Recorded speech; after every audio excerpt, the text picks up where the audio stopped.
റമദാനിനെയും ആദരിക്കാനുള്ള മാനസിക തലം ഇല്ലാത്തവരുടെ ഹൃദയത്തിൽ ഈമാൻ എന്ന് പറയുന്ന കനകം നഷ്ടപ്പെട്ടു പോയി എന്നല്ലേ നമ്മൾ മനസ്സിലാക്കേണ്ടത്. തന്റെ ജീവിതത്തിലെ പാളിച്ചകളും കേടുകളുമൊക്കെ പരിഹരിക്കുവാൻ എന്റെ നാഥൻ എനിക്ക് നൽകിയ 30 പകലുകൾ രാത്രികൾ ഞാനൊന്ന് ഉപയോഗപ്പെടുത്തട്ടെ. 11 മാസവും ഞാൻ എന്റെ റബ്ബ് പറഞ്ഞിടത്തല്ല നിന്നത്. 11 മാസവും എന്റെ യജമാനന് എതിരാണ് എന്റെ ജീവിതത്തിൽ ഉണ്ടായത്. അതൊക്കെ പറ്റിപ്പോയി പടച്ചോനെ, നീ കാര്യമാക്കരുത്.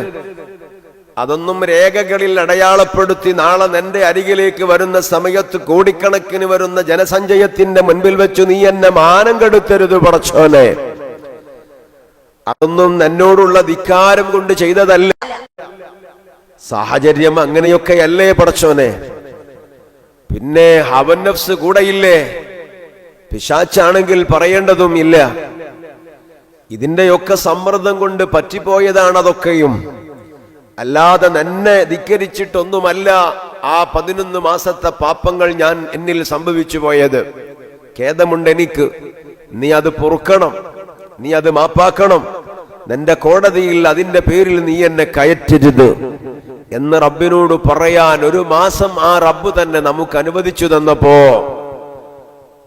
ആ മാസവും ധിക്കാരികളായി കഴിഞ്ഞുകൂടുന്നതും ഖൽബിൽ ഈമാനുള്ളവർക്ക് കഴിയില്ല കേട്ടോ.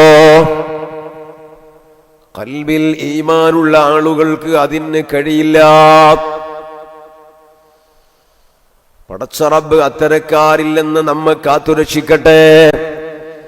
ഞാൻ കഴിഞ്ഞ റമളാനിന്റെ ആദ്യത്തെ ക്ലാസ്സിൽ പറഞ്ഞത് നിങ്ങൾക്ക് ഓർമ്മയില്ലേ? റഹ്മത്തുൽ ലിൽ ആലമീനായ നബി സല്ലല്ലാഹു അലൈഹി വസല്ലമ തങ്ങളും അവിടുത്തെ കൃപയോളം കൃപയുള്ള ഒരാളെ നമുക്ക് ചൂണ്ടിക്കാണിക്കാൻ കഴിയില്ല. ഉമ്മത്തികളോട് ആ നബി തങ്ങൾക്കുള്ള കൃപ എന്തുമാത്രം വലുതാണ്. അതിന്റെ ഏറ്റവും വലിയ തെളിവല്ലേ വലസൗഫ യുഅ്തീക റബ്ബുക ഫതർളാ.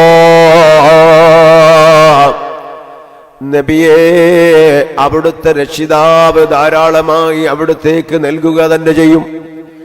അങ്ങനെ അവിടുത്തേക്ക് സമൃദ്ധമായി തന്നിട്ട് അവിടുന്ന് സംതൃപ്തനാകുന്നത് വരെ അവിടുത്തേക്ക് റബ്ബ് തരും നബിയേ എന്ന് അല്ലാഹു തആല പറഞ്ഞപ്പോ ഹബീബായ മുത്തുനബി സമാധാനിച്ചു നിന്നില്ല. അവിടുന്ന് റബ്ബിനോട് പറഞ്ഞ ഒരു കാര്യമുണ്ടല്ലോ, വല്ലാഹി ലാ അർളാ വാഹിദും മിൻ ഉമ്മതി ഫിന്നാർ. അല്ലാഹുവേ, നീയാണ് നേര്, നീയാണ് സത്യം.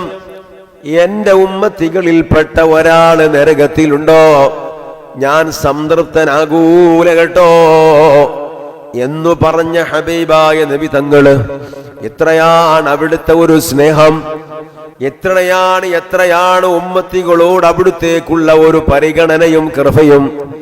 അങ്ങനെയുള്ള നബി സല്ലല്ലാഹു അലൈഹി വസല്ലമ തങ്ങള് ഖിയാമത്ത് നാൾ ദിവസത്തിൽ റമളാനിനെ ആദരിക്കാത്ത ആണിനെയും പെണ്ണിനെയും കാണുന്നു.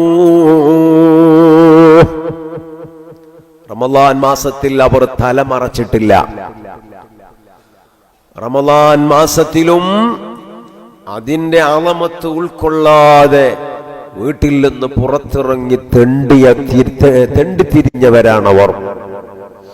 റമളാൻ മാസത്തിലും അന്യപുരുഷന്മാർ കാണാൻ വേണ്ടി ലിപ്സ്റ്റിക് ഇട്ടവരാണവർ. റമളാൻ മാസത്തിലും മുഖത്ത് പല വസ്തുക്കളും ഉപയോഗിച്ച് അന്യപുരുഷന്മാർക്കിടയിൽ ഒരു കാഴ്ച പണ്ടത്തെ പോലെ പ്രദർശന വസ്തുവായി നടന്നവളാണവൾ. റമളാനിന്റെ പരിഗണന ആ മാസത്തിന് അവൾ കൊടുത്തില്ല. ഇങ്ങനെയുള്ളവർ ആഖിറത്തിൽ വരുമ്പോൾ റമളാൻ അവരെ പിടികൂടും. ആഖിറത്തിൽ റമളാൻ അത്തരക്കാരാകുന്ന ആളുകളെ പിടികൂടും. റമളാൻ പിടികൂടി സബാനിയാക്കൾക്ക് കൊടുക്കും. ആ സബാനിയാക്കളുടെ കൈകളിൽ കിടന്ന് പിടയുന്ന മനുഷ്യരെ ഹബീബായ നബി സല്ലല്ലാഹു അലൈഹി വസല്ലമ തങ്ങൾ കാണും. മുത്തുനബിയെ കാണുമ്പോൾ അവർ നിലവിളിക്കും, യാ മുഹമ്മദ്, ഓ മുഹമ്മദ് നബിയെ സഹായിക്കണേ, അൽ മുസ്തഗാഫു മിൻക, അവിടുത്തേക്ക് സഹായിക്കാൻ കഴിയും, അവിടുന്ന് സഹായിക്കണം നബിയെ. അല്ലാഹുവിന്റെ റസൂൽ ജിബ്രീലിനോട് ചോദിക്കും, ജിബ്രീൽ, ആരാണിവർ? റമളാനിൽ തെറ്റു ചെയ്തവരാണു നബിയെ, റമളാനിന്റെ പവിത്രത മാനിക്കാത്തവരാണു നബിയെ.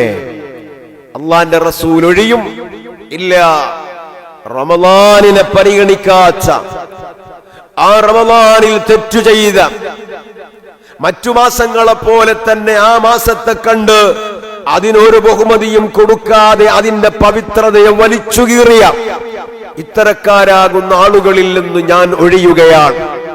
ഞാൻ അവരുടെ വിഷയത്തിൽ ഇടപെടുന്നില്ല, ഞാൻ അവരുടെ വിഷയത്തിൽ ഇടപെടുന്നില്ലെന്ന് പറഞ്ഞു. കാരണം അവരുടെ ഖസ്മ് അഥവാ അവരെ പ്രതിക്കൂട്ടിലാക്കിയത് ആരാ? റമളാനാണ്. ആ റമളാൻ ഇല്ല, ഞാൻ ഇടപെടുന്നില്ല എന്ന് പറഞ്ഞ് ഹബീബായ മുത്തുനബി മാറുകയാണ്. നബി തങ്ങള് മാറി നിൽക്കുമ്പോ അല്ലാഹ് പറയാണ്, റസൂലുള്ളാഹ് ഒഴിഞ്ഞില്ലേ? അതെ, ഞാനും ഒഴിയുകയാണ്. ഇനി അവരുടെ വിഷയം പറഞ്ഞ് ഇങ്ങോട്ടാരും വരേണ്ടതില്ല.